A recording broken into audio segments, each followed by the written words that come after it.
10 € offerts. Et votre premier pari remboursé en cash. Avec le lien en description et le code promo JDR10.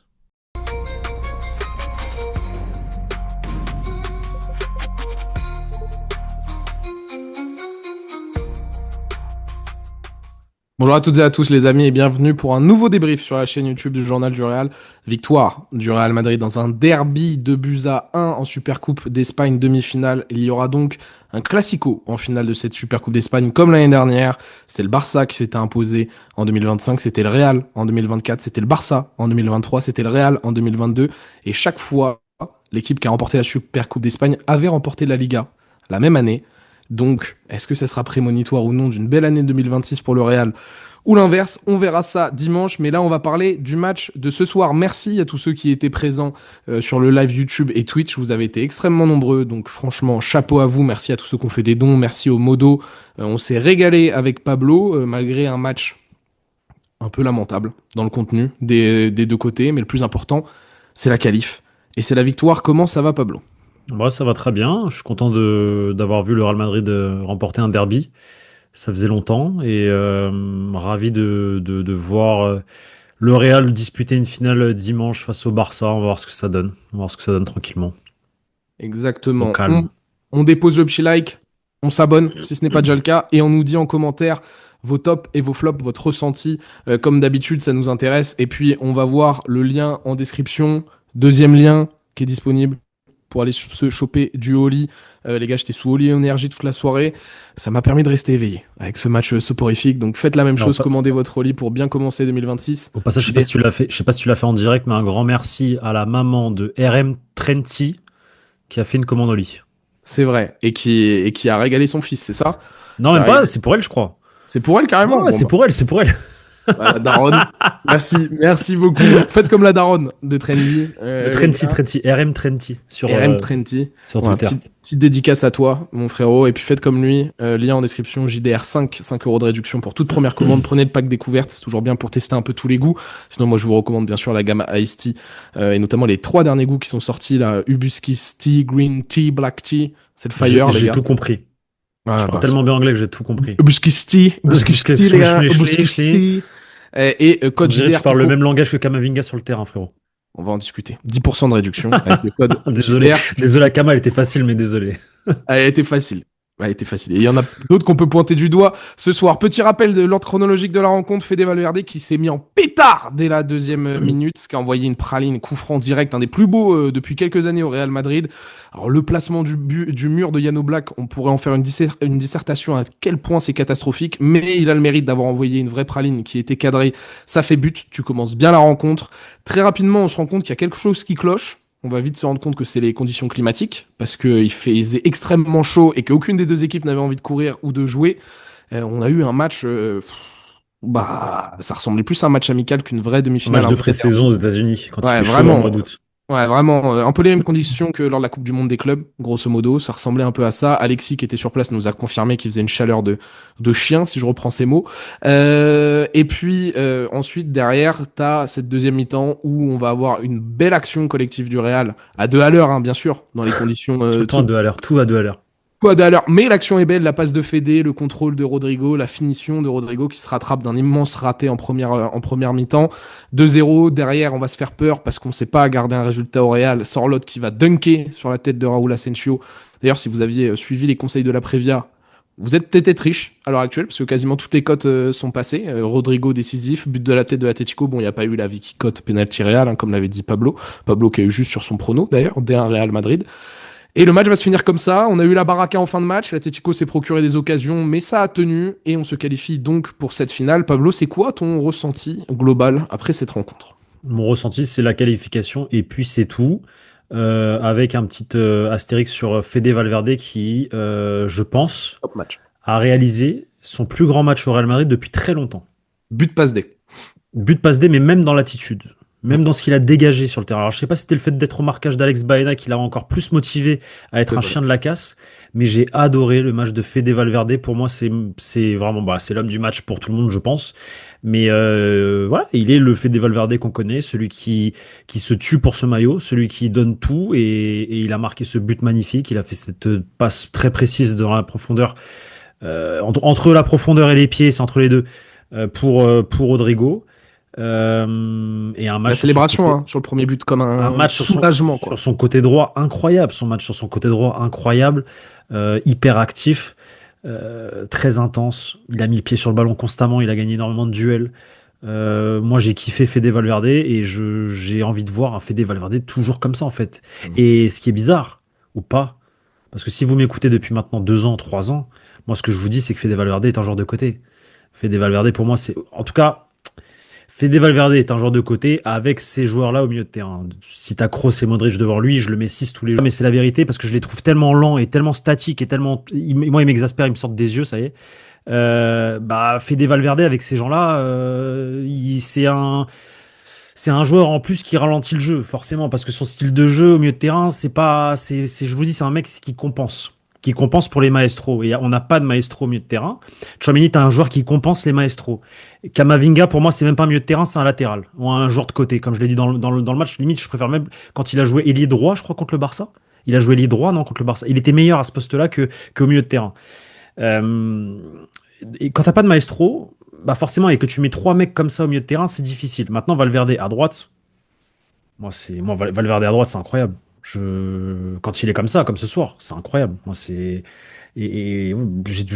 milite pour un Fede Valverde latéral droit. Alors maintenant, c'est compliqué parce que on a aussi énormément de manquements au milieu de terrain et qu'un mec comme Valverde qui est censé incarner la nouvelle génération après Kroos, Modric, etc. dans l'ADN Real Madrid, t'es obligé de le mettre à son poste. Mais il est mal accompagné. Ou alors il accompagne mal les autres. En fait, ils sont pas complémentaires tout simplement, comme l'attaque. En fait, comme tout le monde dans l'équipe, personne n'est complémentaire à son poste. Ils sont tous pas complémentaires en fait. Attends. Qu'est-ce qui s'est passé? Il y a Vini qui vient de commenter le réel que Fabrizio Romano a repris de nous. Tu mens. Non, regarde. Attends. Vini. Bon, vous le voyez à l'envers, mais c'est Vini. Elle est belle! Elle est belle! Elle est belle, les gars! Elle est belle! Après, Vini connaît le journal du Real, hein, ça. Voilà. Avec toutes les photos d'alerte qu'il prend, tous les réels qu'il récupère après, Vini il nous connaît. Hein. Enfin, il connaît les gens qui sont au travail au journal du Real. Bon, c'est un crack. Vini, c'est un bon. En dehors du terrain, c'est un top. Pas pour autant qu'on va t'épargner dans ce débrief. Un top mec, mais t'as été nul, Vini. Je suis désolé, t'as été nul. Je le dis aussi, t'as été nul, frère. Ça fait 17 matchs, t'es mauvais, frérot. Attends, parce qu'avant de. Toi, t'as un peu anticipé sur le point individuel. Tu fais bien de soulever le match de Valverde. C'est mon homme du match aussi. Bon, collectivement, c'est ce que je disais un peu dans le live. Il n'y a pas grand chose à retenir de ce match, de par les conditions. Donc, on a compris assez compliqué. Le manque d'intensité et d'adversité mis par l'Atlético, quoi. Ça nous a tout de suite sauté aux yeux. C'était pas du tout l'Atlético du premier match en Liga cette saison, parce que physiquement, il y avait pas le moyen, que ça soit pour le Real ou l'Atlético, de jouer encore plus à fond. C'est assez surprenant parce que quand moi j'ai vu le match du Barça Athletic Club, j'avais pas cette même sensation hier. Bon, toi tu vois le Barça avec des yeux plus, t'étais plus émerveillé, quoi. C'est un club de cœur, donc forcément tu t'extrapoles tout, quoi, dès que tu vois le Barça. Sans doute. Mais il m'avait pas l'air d'autant subir le jeu. Après, tu me diras, quand il y a 4-0 aussi à la 30e minute, ça te soulage peut-être aussi d'un poids, c'est différent. On finit quand même le match 22 tirs à 8 pour l'Atlético, 55% de possession aussi pour l'Atlético. Ça montre un peu que match, vraiment, il n'y a pas grand-chose à retenir parce que à part quelques séquences défensives, notamment un sauvetage d'Aurélien Tchouaméni en fin de match, 2-3 interventions de Rudiger qui fait d'ailleurs son premier bon match depuis très longtemps, Antonio Rudiger, il faut le dire. La praline de Fede, le dunk de Sorloth et la bonne passe de Fede pour Rodrigo, il n'y a rien de bien dans ce match.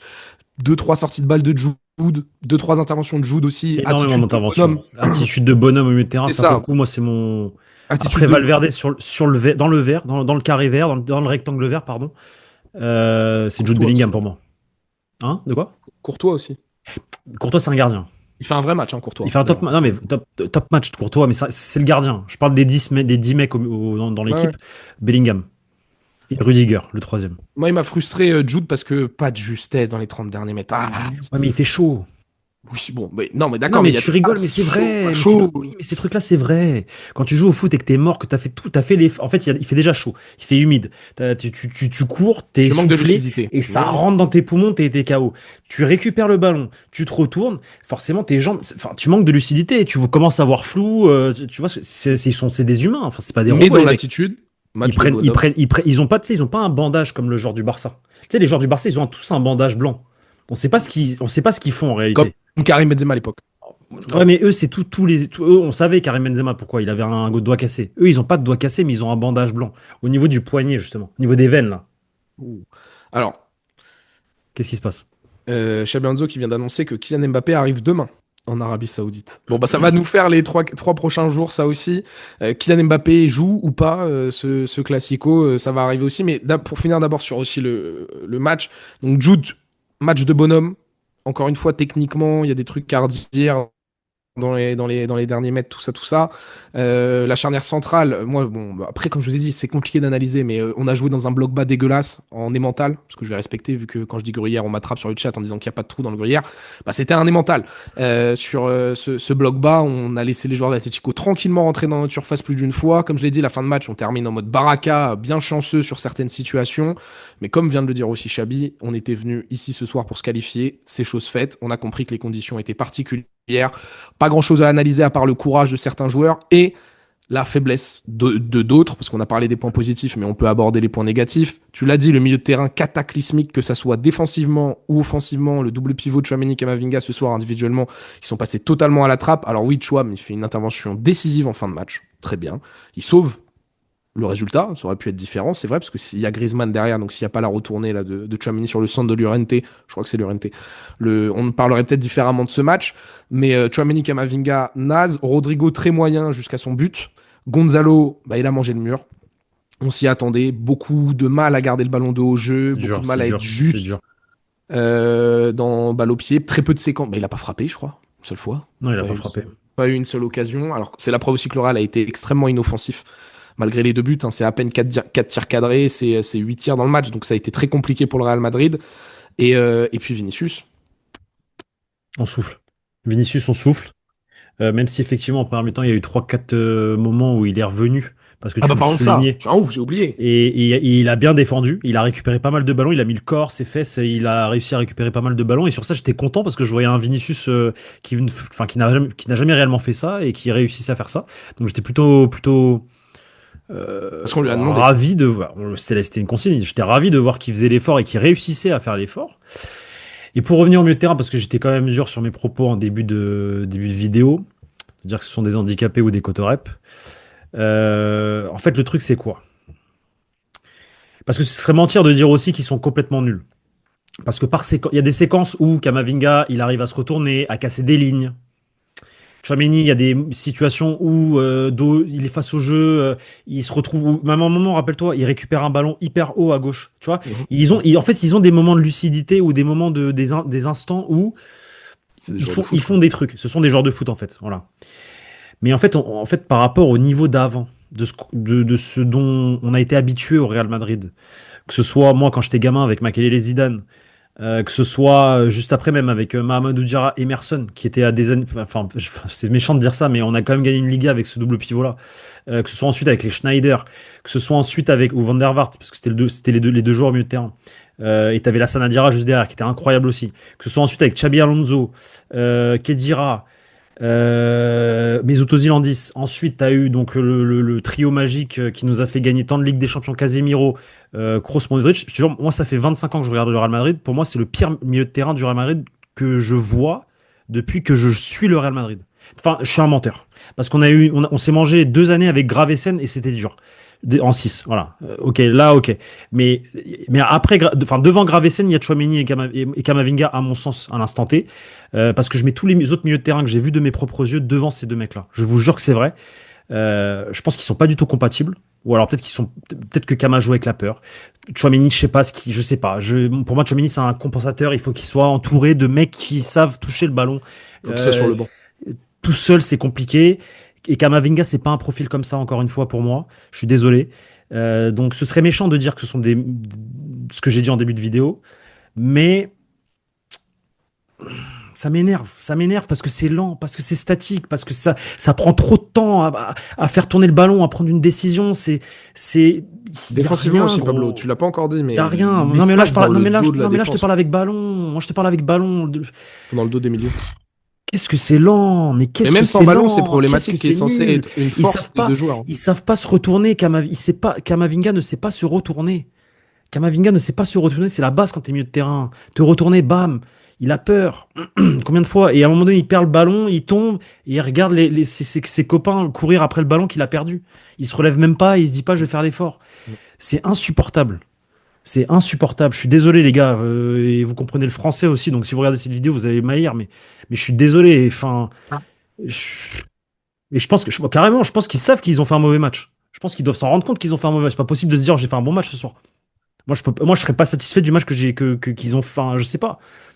C'est compliqué. En fait, quand t'as mangé du caviar pendant 10 ans avec Modric, Kroos, Casemiro, et tu passes à ça, je suis désolé, les gars, mais c'est, waouh. Désolé. Alors moi, je te laisse cette partie sur le milieu de terrain, même si j'ajoute que défensivement aussi, c'est dramatique. Oui. Tchouaméni et Kamavinga dans la gestion de l'espace, je l'ai toujours dit, je le maintiens. C'est pas du tout élite dans ce domaine, alors que donc si un milieu de terrain comme Tchouaméni n'est ni élite défensivement, ni élite offensivement, voilà. Mais je vais plutôt m'attarder moi sur Vini, 2 secondes, parce que Vinicius a joué toute la première mi-temps arrière gauche, ailier gauche, même sans ballon, c'était la première fois depuis longtemps. Je veux que Xabi Alonso m'explique ce choix de merde. À quel moment, contre l'Atlético qui joue avec Marcos Llorente, Giuliano Simeone, dont c'est le couloir fort, le couloir droit de l'Atlético, tu te dis qu'il faut mettre Vini à gauche de ton 4-4-2 à plat et Jude Bellingham aux côtés de Gonzalo. Sachant que Jude Bellingham aussi, dans ce domaine-là, notamment en première mi-temps, il n'a pas émis énormément de pression. On a compris après que physiquement c'était compliqué tout ça. Mais Vini, tu as dit 3-4 séquences où il a fait les efforts défensifs. Normal, vu que c'était son rôle aussi ce soir, mais il y a aussi 5, 6, 7, 8 séquences où Vini, il est du père et il ne fait pas les efforts défensifs. Vini, contrairement à Mbappé, presse. C'est une réalité, c'est un joueur de... Il sait mettre la pression. Par contre, quand il s'agit de défendre et faire les retours défensifs, suivre le latéral, et Llorente, il s'est baladé. La première mi-temps surtout, je parle de la première mi-temps, il s'est baladé Llorente. Il était pépère, facile, parce que quel est ce choix d'avoir retiré ce rôle de Jude Bellingham de milieu gauche dans ton 4-4-2 à plat et de ne pas avoir caché Vini. Je ne comprends pas ce choix, il faut m'expliquer. Je trouve que ça nous a mis extrêmement en difficulté sur cette première période défensivement. Derrière, en plus, sur les phases de contre-attaque, ça veut dire que t'as pas de profondeur à exploiter avec Jude et Gonzalo, parce que Vini il part de notre surface de réparation à gauche, donc ça enlève en plus une menace supplémentaire offensivement. Donc tu mets en difficulté ton joueur en lui demandant beaucoup de retours défensifs et en plus de ça en le faisant jouer très bas, donc il n'a pas d'influence offensive. Parce que Vini, on l'a vu 2 fois en 1 contre 1 et encore il les a refusés en plus, il y a 1 contre 1. Ça c'est son problème à lui. Il a peur, Vinicius, il avait peur de Marco Llorente ce soir. Ça c'est problématique. Et derrière, le match il est dégueu de la part de Vini globalement. La meilleure séquence de Vini, et c'est même pas de lui, c'est quand il presse. Le trash-talking de Simeone. Je pensais que c'était à dire, c'est quand il presse au black. Sur le quand il presse au black aussi. Le ballon perdu de Marc. Enfin, quand Llorente fait une passe de merde. Non, mais c'est le trash talk de Simeone. Et le fait que Vini, même s'il a réagi au moment de sa sortie, c'est pas fini plus loin, à prendre un carton rouge qu'il a su un peu se contrôler, quoi. Mais le trash talk de Simeone, quand il lui dit. En termes de gestion d'émotion, il était top, Vini. Il a été bien. Contrairement justement au match du Betis, où il perd la tête au bout d'une heure de jeu parce qu'il y a 3-0 et qu'il commence à faire n'importe quoi, je trouve qu'aujourd'hui, dans la gestion de la tête et des émotions, il a été plutôt bon. C'est ça. Et sur le terrain avec Simeone qui essaie de lui rentrer dans la tête, il a beaucoup parlé en première mi-temps en lui disant Florentino Pérez il va te mettre à la porte, c'est des trucs qui sont sortis. Il lui a gentiment fait comprendre au moment de sa sortie, tiens, écoute les sifflets, tu commences à être habitué, quoi. Il lui a répondu dans notre story à nous. Exactement, il lui a répondu dans notre story, Vinicius. Donc ça se chambre, c'est la seule action marquante en fait de cette première mi-temps parce qu'il fait un match, oui, encore une fois, très très médiocre. Il prolonge son record de buts sans marquer, il cherche le record de Rodrigo, mais Rodrigo, je le rappelle, a joué beaucoup de matchs en étant remplaçant. Vinicius, c'est quoi, c'est 16-17 matchs là, en étant quasiment titulaire à chaque fois. Donc le nombre de minutes, tu sais qu'on doit pas être si loin dans le nombre de minutes. Vini doit pas être si loin que ça. Après, on a bien compris que les conditions étaient compliquées, notamment pour les joueurs offensifs. Pas de galère. Voilà. Le plus important, c'était de se qualifier. C'est chose faite. Bon. Oui, au moins, t'as allé chercher ton match, quoi. Non, mais on est content parce que. Et puis, il y a autre chose t'as oublié de souligner, mais Xabi Alonso est sauvé, entre guillemets. Encore 3 matchs. Et 6 victoires il y a en Supercoupe. Visiblement, le script voudrait que le Real Madrid gagne cette année, vu que tu es en train de me dire que c'est pair Real, impair Barça. Donc là, on est sur une année paire. Le Barça a gagné la saison dernière. Si on suit le script depuis quoi, 2021, 2022, 2020, je sais pas. Depuis 2022, parce que 2021, c'est l'Athletic Club qui la gagne. Ok. Si on suit le script, le Real doit gagner la Supercoupe d'Espagne. Donc on verra. Et la Liga. Ah bon, ça c'est encore une autre histoire parce que je vais pas rentrer me relance pas dans ce débat de merde où on a perdu 9 points sur le Barça. Mais Xabi a sauvé sa tête ce soir parce que moi, à mon sens, si tu prends pas une déculottée par le Barça, ce que je serais pas optimiste à ce sujet, Mais sur Débat parallèle. contre le Barça. Débat parallèle sur le Barça. Fermin, il fait un top match hier. Oui. Ok. Comment ils ont pu penser, le Barça cet été, à vendre ce mec? Ah bah ils ont besoin d'oseille, c'est tout. Mais gros, mais tu sais que c'est une dinguerie c'est une dinguerie. Bah, c'est que t'as besoin de le vendre, Et quoi. tu sais que je pense que c'est leur deuxième meilleur milieu de terrain de l'effectif. Hein. Milieu de terrain, je parle. Oui, De là. créativité, etc. Derrière non, Pedri, c'est lui, quoi. Ouais, l'argent. Comment ils ont. Besoin d'argent, je pense. Mais ils vendent C'était quoi? quelqu'un. C'était Newcastle? C'était Newcastle qui était prêt à poser Chelsea, 100 patates. Chelsea. Newcastle aussi. Hein. Chelsea a ça. Chelsea a ça. Mais au-delà de ça, pour finir mon point, Xabi, en cas de petite défaite contre le Barça où tu t'es bien battu, je sais pas, je te dis une bêtise au tir au but, à mon sens, il aura fait 75% du travail pour finir la saison. Bah oui, bien sûr. Avec cette victoire contre l'Atlético. Donc il y a déjà ce question de Xabi. Xabi, pareil, les changements. Alors il a pas eu de chance parce qu'il fallait absolument faire sortir Rudiger. Il l'a dit là en conférence de presse, il avait très mal au genou. Donc il a joué le temps qu'il a pu, Rudiger, mais il fallait le faire sortir. Asensio a pris un coup, mais il est pas blessé. Donc normalement c'est bon. Mais donc on s'est retrouvé à finir le match avec Carreras, Tchouaméni, Ferland Mendy, Fran Garcia. Enfin une équipe un peu remodelée, bizarre pour terminer la rencontre. Comment dire, le repositionnement de Fran Garcia, ailier gauche s'entend par rapport à la physionomie du match quand tu vois que parce qu'il veut défendre et garder le résultat. Et que t'as un boulevard sur le côté droit depuis le début depuis le début du match, quoi, tout simplement. C'est ça, oui. Les ajustements. Un peu tard, les changements, à mon sens. Quand tu vois que Simeone s'active un peu plus tôt, mais en même temps, vu qu'il est mené au score, c'est normal qu'il soit dans l'action, mais un peu tard, à mon sens. Mais bref, pas fan du tout juste du choix tactique de Xabi sur ce 4-4 de plat de mettre Vigny à gauche et tout. Et après, derrière, donc il y a la fameuse question Mbappé. Parce que forcément, Mbappé n'a pas joué ce match. Les gens commencent déjà à dire, mais alors, sans Mbappé, c'est mieux, le chat, juste ça, en mode, excusez-vous. J'ai même pas vu. Je regardais même pas le chat, désolé les Mbappé, gars. il a rien gagné. Mais Mbappé, on demande rien à Mbappé, les gars. Et on s'en fout. Tranquille, on s'en fout. On espère qu'en fait, nous, tout ce qu'on veut, c'est que Mbappé revienne à 100%. Maintenant, on veut qu'il voilà, c'est ça, déjà. Qu'il revienne à 100%. Et dimanche, s'il est à 100%, je veux qu'il joue. S'il n'est pas à 100%, moi, je veux pas qu'il joue. C'est ça. C'est pareil. Moi, c'est tout pareil. Il y a rien d'autre à ajouter, en fait. Et s'il est à 100%, je veux qu'on bench Vini. Voilà, je veux voir Gonzalo, Vini, même je veux voir Gonzalo, Mbappé, pardon. Je pense que oui, moi aussi. Je suis dans cette optique-là de voir un Mbappé, Gonzalo et Rodrigo. Mbappé, Gonzalo. Et dans le rôle de Vini. C'est ça. Dans le rôle de Vini du Real Betis, pas dans le rôle de Vini de là. Et je veux le voir parce que je suis curieux. Oui, parce que Mbappé aussi bas. Non, oublie. Mais c'est même jamais de la vie. C'est impossible. Mais c'est pas parce que je pense que Mbappé et Gonzalo ça marche mieux, mais j'ai envie de tester, j'ai envie de le voir de mes propres yeux, justement pour me faire j'ai mon ressenti. Moi, je pense pas que c'est super compatible les deux, mais j'ai envie de le voir et qu'on me donne potentiellement tort sur ça et que Gonzalo Mbappé ça fonctionne bien, même si contre le Barça aussi, je dois admettre que Mbappé Vini historiquement ça a fait mal, notamment sur le premier Classico. Oui, donc oui, bien sûr. Donc, que bencher Gonzalo pour le Classico, si Mbappé est à 100%, j'insiste bien 100%, pourquoi pas? En fait, face au Barça, tu te dis, bon, vas-y, tu peux réaligner Vini parce que l'adversaire fait que tu as besoin de flèches devant. Mais on pourra en discuter sur la préviate. Voilà. Petite anecdote sympa, je trouve. Parce que c'est passé au travers quand on regardait le match, etc.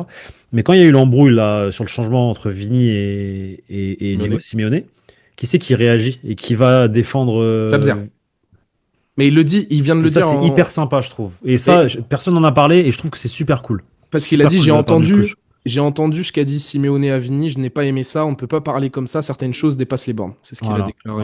Voilà. Franchement, tu vois, là, je kiffe. Moi, je kiffe ça. J'adore.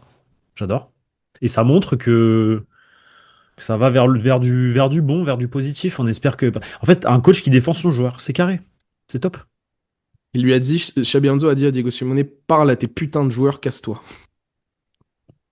Mais Xabi, on le sait qu'il a ce caractère-là aussi. Hein, Xabi, c'est un boss. Mais c'est le Real Madrid qui le bride. Qui le bride, qui lui coupe les coucous.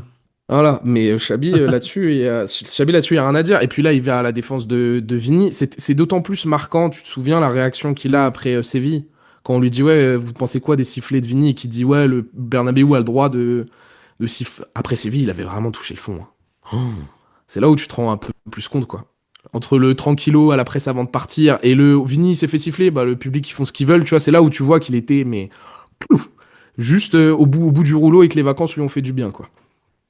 Après, il a raison, le public fait ce qu'il veut en réalité. Hein. Non mais oui, mais tu dois défendre ton jeu.